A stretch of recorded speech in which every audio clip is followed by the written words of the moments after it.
If someone from Team Wild True Print G is here and would like to pick up that award for them, that would also work.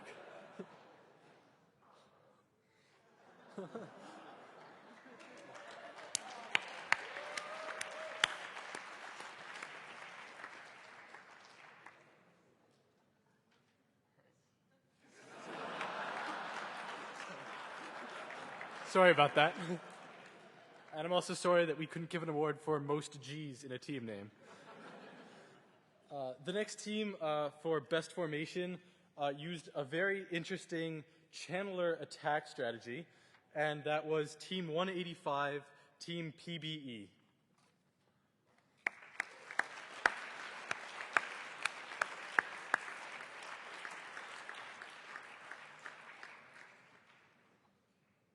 We're having bad luck with these best formation awards. All right.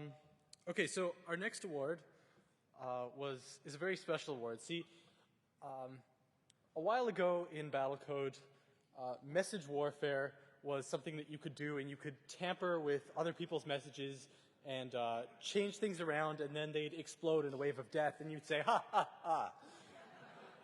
Or maybe you could say it more sinister than I do. But it's since become very difficult because you can hash your messages and checksum them and do many different things that make it very hard for other people to intercept your messages.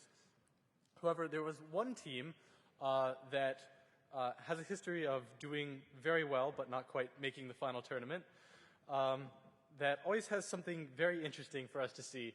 And this year it was a very interesting message attack where he would look at the hash function that most teams use to hash their messages, and he would change their messages in such a way that it would use the same hash so as to collide with their old messages, and they'd see it as legitimate messages. Against one team, Wish Upon a Star, the messages were often so big that it would cause their robots to explode. Which is very difficult to do with messages these days. So we would like to give the Information Warfare Award of Excellence to Team 22 Little.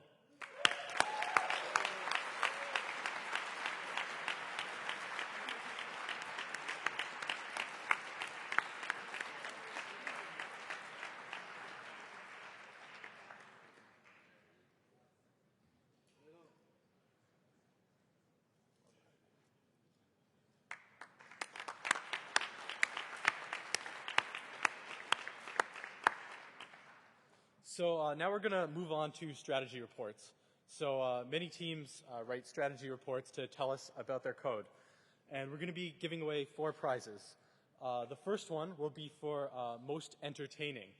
I'm obviously not going to read the whole strategy report to you, but I'll leave you with the closing thoughts that it had, which was that his computer was so bad that when someone asked him what chip it was running, he opened it and said, "A Dorito." So we are giving the most entertaining strategy report to Team 260 ED points, and they also get some Pringles.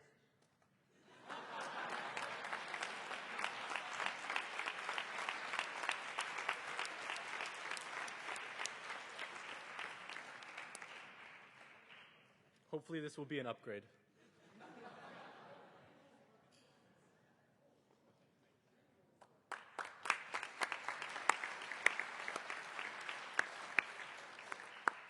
Okay, in third place for the third best strategy report, this team ran tests on their own cluster and made a custom script to check what changes yield a different win-loss ratio for every time they change something in their player. So the award goes to Team 251, the red team.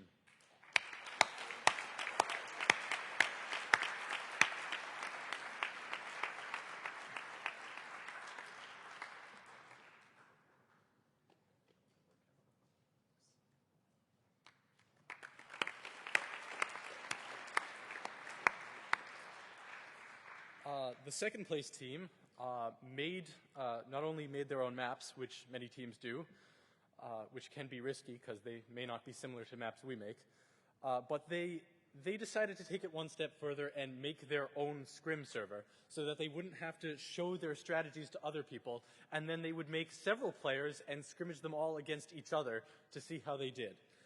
And that team was Team 162 Yellow Submarine.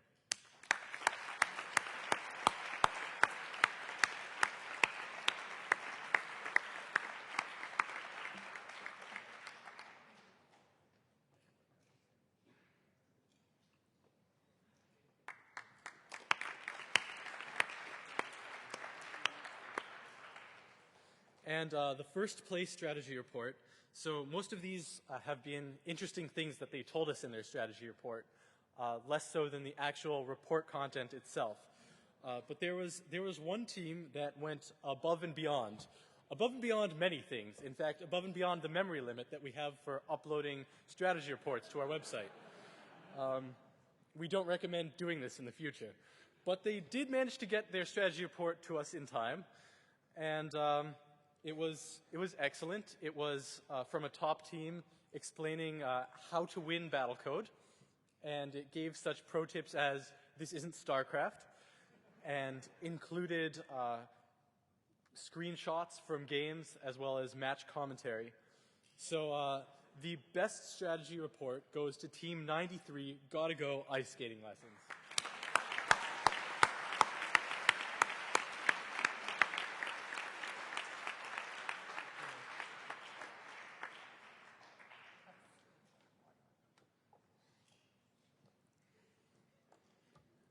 All right, so that's it for the subjective awards that we have.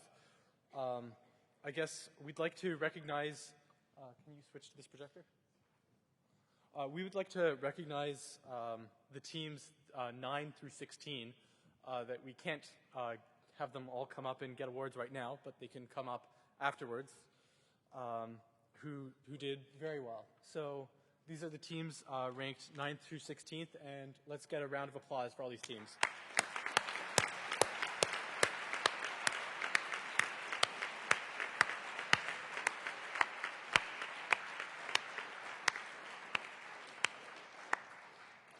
All right, and now for our finalists awards. Team, ranked 8th place goes to Team 118, the Bro Code.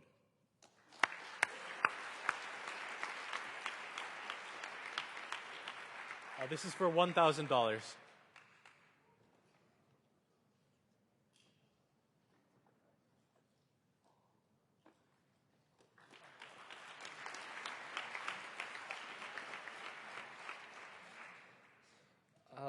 In 7th place, we have Team 241, Positron 7.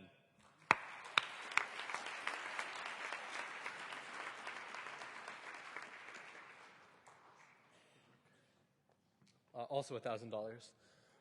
In 6th place, we have Team 249, When You Wish Upon a Star.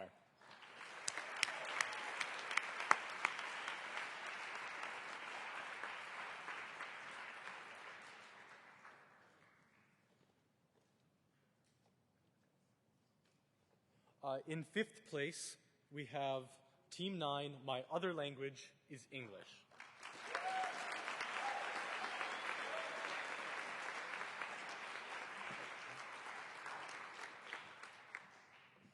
All right, now for $2,000. For 4th place, we have Team 10, We'll Do It Live.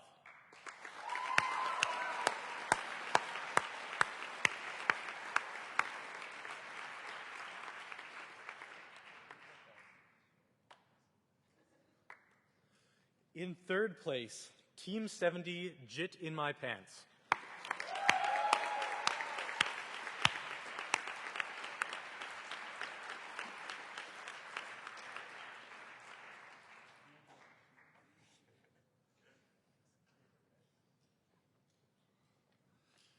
In 2nd place, Team 207, I For One, welcome our new Team 207 Overlords. And this is...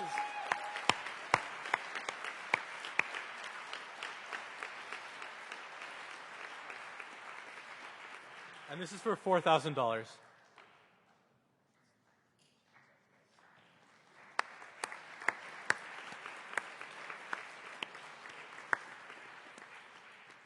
And finally, in 1st place, Team 93, Gotta Go Ice Skating Lessons.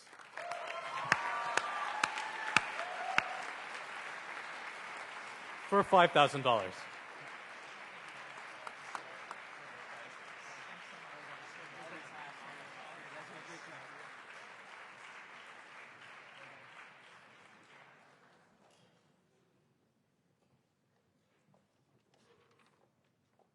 So that's it for prizes, but I have 2 important announcements for everyone.